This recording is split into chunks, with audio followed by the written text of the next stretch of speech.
Ignorance has become the new virtue, especially online. Now, hear me out. The internet has removed every excuse for not knowing the truth about Jesus. And yet somehow ignorance is louder than ever. I started looking into some of the claims made about Jesus. And honestly, it took almost no effort to verify that they were false.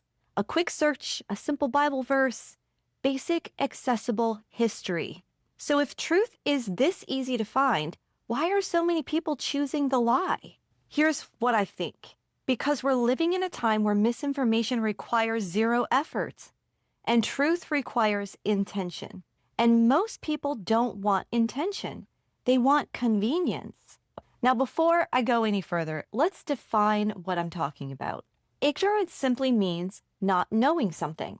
It's not an insult, it's a description. Scripture even acknowledges this. Proverbs 19 says, "It is not good for a person to be without knowledge," meaning lacking critical knowledge can lead you into real harm. The Bible also distinguishes types of ignorance.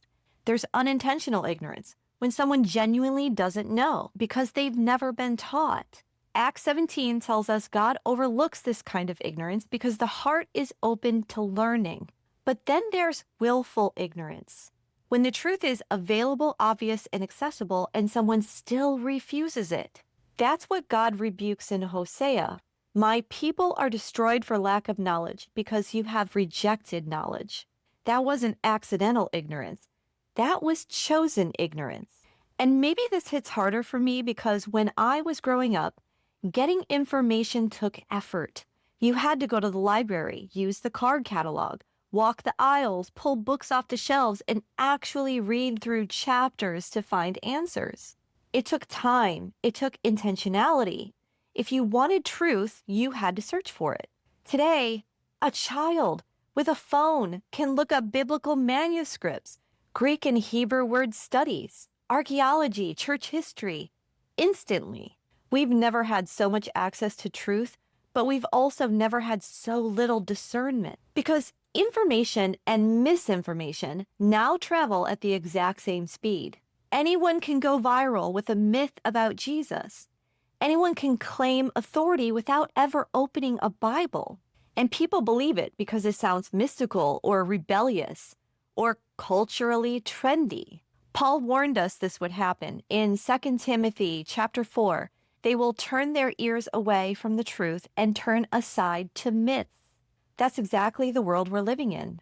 So again, if truth is so accessible, why do people choose error? Romans 1:25 says they exchanged the truth of God for a lie, not because the truth was hidden, but because the lie was more appealing. And this brings me to a real question, one I've had to ask myself too. Are you ignorant? And if so, what type? There are actually three possibilities here. Either you're not ignorant, you know the truth, you've checked scripture, you've studied, you're grounded. Or you're unintentionally ignorant, you just haven't learned yet. But you're open, you want to know.